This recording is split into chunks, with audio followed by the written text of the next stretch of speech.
You have some concerns about these tests. Tell us about the circumstances under which you were able to review them. Well, the North Carolina Department of Public Instruction released these sample tests in order to get students acquainted with them and for the public to be able to inspect them, because these tests are based on the new Common Core standards, and many people, including those in our schools, aren't very familiar with them.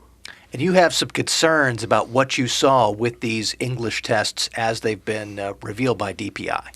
Right, about 80% of the questions on the test deal with reading comprehension, which is great. We need to teach our students to learn how to read in a critical manner. But unfortunately, only 20% of the questions deal with language. And of those 20%, almost none of them deal with grammar questions, usage, and mechanics. And that's my main concern, is that we are going to train students to read well, but they're not going to be able to write well if they don't understand how grammar works properly.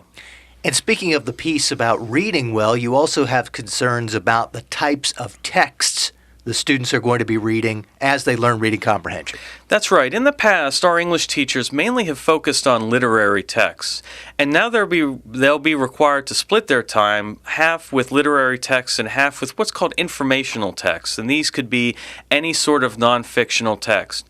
When you look at these tests, most of the questions that are asked in reading comprehension deal with these informational texts, and not the literary texts that teachers are used to teaching.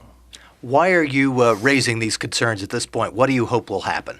Well, I hope that the State Board of Education will look closer at the tests that we're administering in our schools. I hope they get involved and hopefully balance out the tests, not only between the literary and informational texts, but to add more elements of grammar, usage, and mechanics in these tests so that our students not only have a solid grounding in how to read well, but have the background and skills to be able to write well as well.